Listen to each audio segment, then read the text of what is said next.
Не себепті бала? Өйткені сендер білесіңдер, иә, әр адамның құндылығы не? Кез келген адамның құндылығы қандай болады?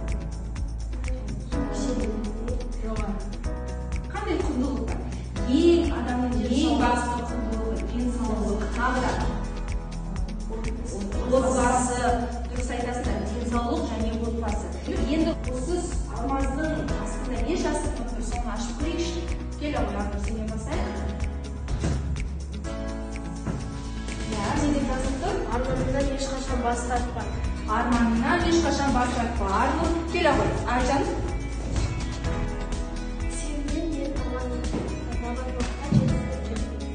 Сені мен табандылық жетістік кілті дейді. Жақсы, ары қарай.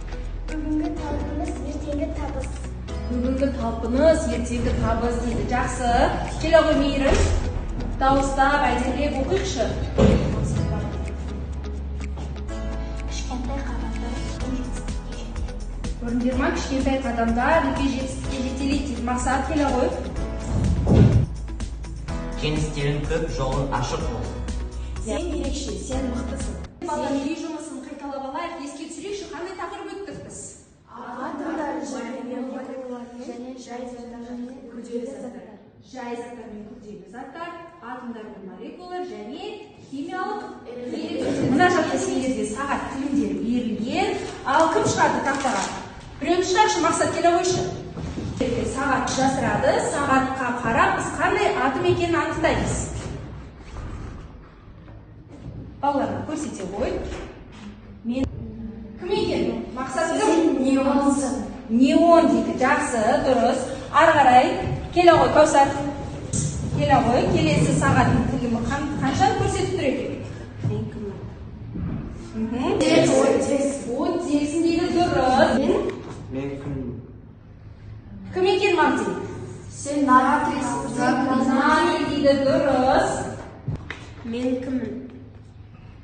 Кім екен? Мети екен. Жақсы. Мен кіммін? Кім екен? Сен оттексің. Оттек дейді. Жақсы. Жарайсыздар балалар. Енді келесі үй тапсырмасын қайталау. Біз платформада жұмыс жасаймыз. Сәйкестендіру тапсырмасын орындаймыз. Және күрделі заттарға жіте дейді. Шығам деушілер бар ма? Кім шығады? Қандай зат? Қандай қосылыс? Күрделі дейді. Жақсы. Тағы да? Қандай қосылыс? Қандай зат? Күрделі зат. Жақсы, отыра ғой. Қазір осы дұрыс жауапқа бағаланасыңдар. Бұл күрделі. Күрделі, тағы да? Мынау да күрделі. Күрделі дейді. Жақсы. Ары қарай жалғастыр. Кездесейік. Так, азотты жай зат дейді және кремний оксиді күрделі қосылыс дейді. Жақсы, шығам деушілер бар ма? Келе ғой. Оттегі қандай зат? Жай зат дейді. Аха, сосын күрделі зат. Енді былай ашайық, иә? Қазір өздерінің формулаларын естеріңде қалды ма? Балар тексереміз, иә? Дұрыс па, дұрыс емес па? Тексерейік. Жарайсың, барлығы дұрыс дейді. Тақтаға шыққан оқушылар қазір әрқайсыларын мен сендерге мынандай бағалау парағын таратып беремін. Лайк деп аталады. Тақтаға шыққан оқушылар дұрыс жауап таңдаған үшін барлықтарың өздеріне бір лайктан қойып шығасыңдар.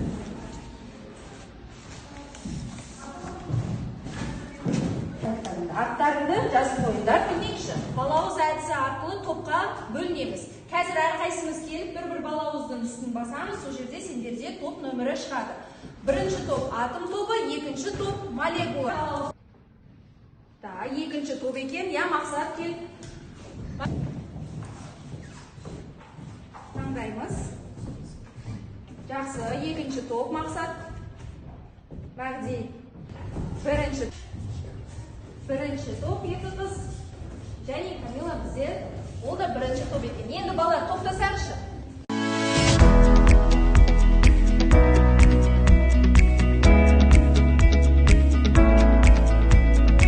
Ал енді балалар жаңа сабақтың тақырыбын анықтайықшы.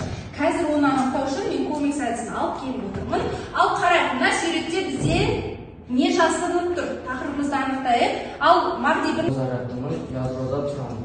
мен оң зарядтымын, ядрода тұрамын. Мен айналамын. Және Жылдаммын және теріс зарядтымын. жақсы.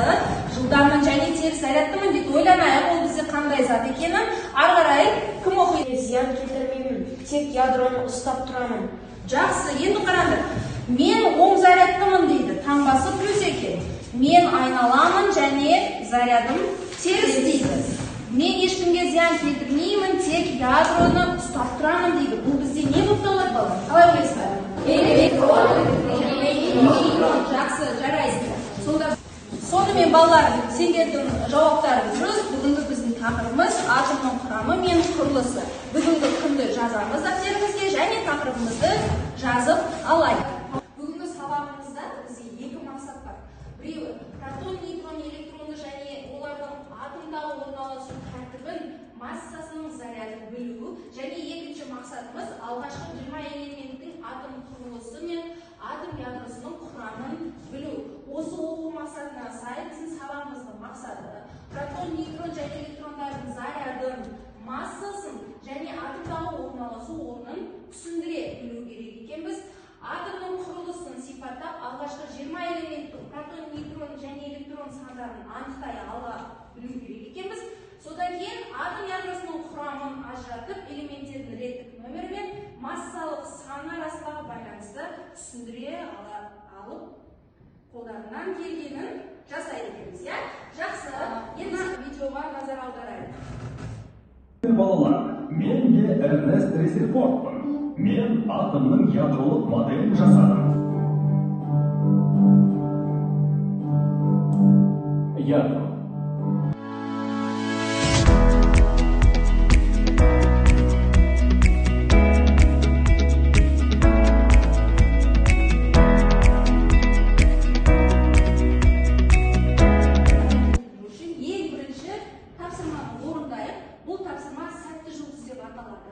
Енді қалай бағаланасыңдар? Қазір жеке жұмыс орындайсыңдар.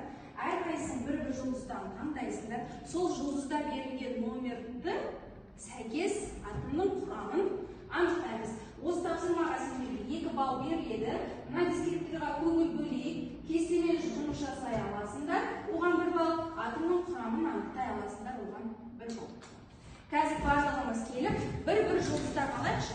Бір-бір жұлдыздан алайық.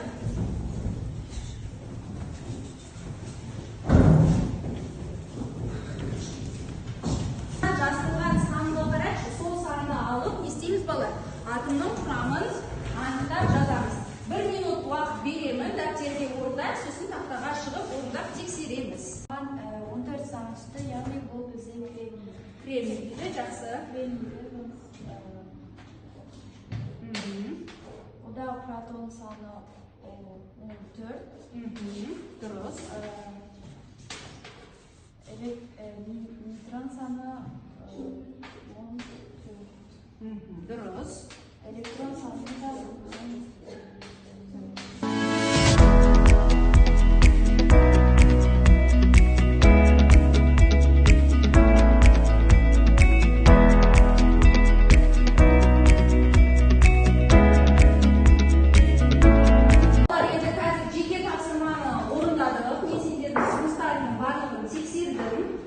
барлықтарын дұрыс орындағансыңдар. Енді осы тапсырма үшін қанша балл беремін жаңа?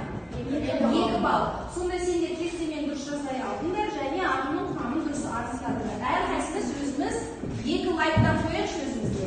Балалар, келесі тапсырмаға көшейік. Екінші тапсырма бізде топтық жұмыс. Бұл бізде функционалдық сауаттылыққа арналған тапсырма. Мен қазір 2 зат алып келдім балалар. Біреу бір топқа тіс бастасын, бір топқа батарейка. Енді бұл тапсырмада сендердің мақсаттары қандай? Осы 2 затты біз қазір зерттейміз, оқимыз, құрамындағы басты элементтерді анықтаймыз да, сол элементтің құрамын жазамыз. Мына жақта бұл тапсырмада қанша балл беріледі балалар? Сендерге 4 балл беріледі. Мен қазір 2 топқа көшбасшы сайлаймыз, иә?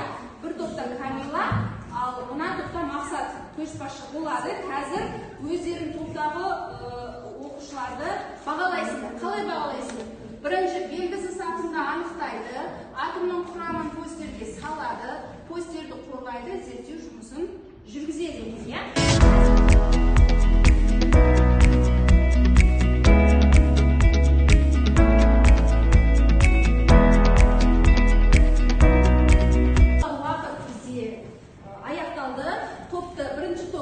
дайын болсақ шығайық. Сендерде қандай элемент екенін анықтағандарын көрсетіңдер. Бізде деген батареяның құрамында литий элементі бар. Литийдің реттік нөмірі 3 болған соң, ода 3 протон және 3 электрон бар. Біз нейтрон санын оның реттік нөмірінен, оның массасынан реттік нөмірін азайтып, 4 деген нейтрон шықты. Жақсы, сонымен сендерде дұрыс. Қарандаш балар, бізде ядрода 3 протон бар, 4 нейтрон және 3 электрон бар екен. Жақсы, отыра қойды. Ал енді балар, бірінші топтыкі біз тексердік, дұрыс екен. Екінші топты тыңдаймыз. Келе ғой. Мынаны жабыстырайық. Ал көрейікші, қандай элемент екенін анықтапты?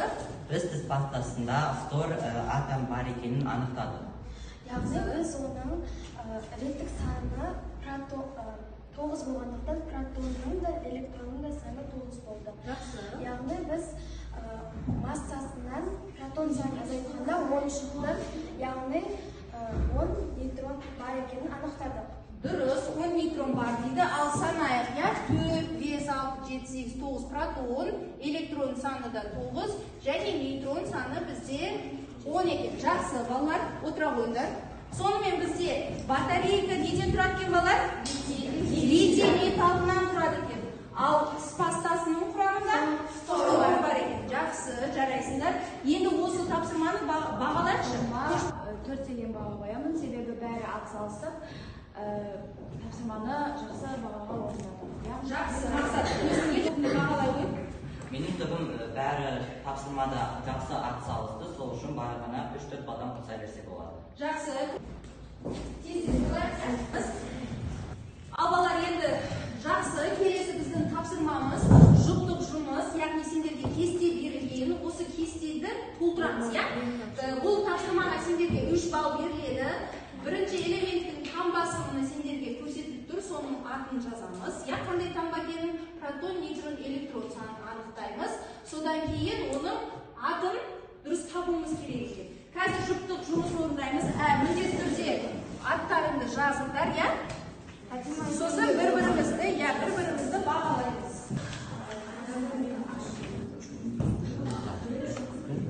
Балалар, енді уақыт аяқталды, тапсырманы аяқтап болсақ, бірінші топтың жұптық жұмыстарын екінші топқа берейік, екінші топ керісінше бірінші топқа беріп, бір-бірімізді бағалайық. Енді балалар, сендерге мұнда кесте беріліп тұр, осы кестеге қарап, өздерің тексеріп, жұпты бағалаймыз, Тез тексеріп жүрайық.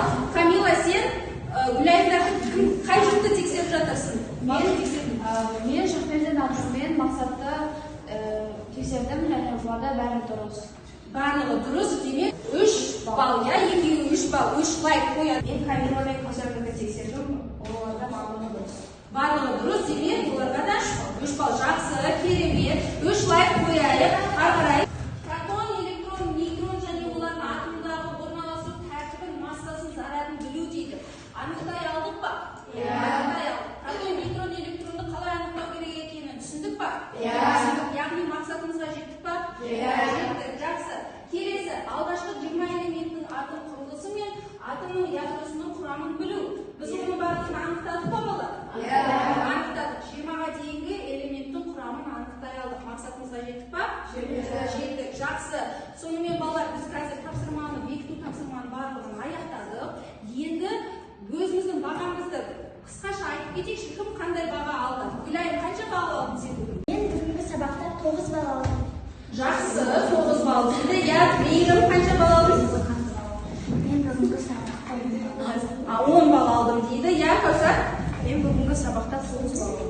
Жақсы, керемет. Келесі балалар, бүгінгі сабақтан алған әсерлеріңді қандай әсер алдыңдар? Түсінікті болды ма, болмады ма? Алып көрсетіп кетейікші.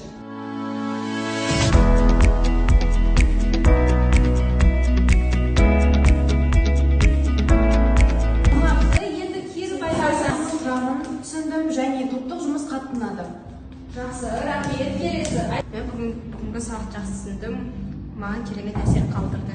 Жақсы, рахмет.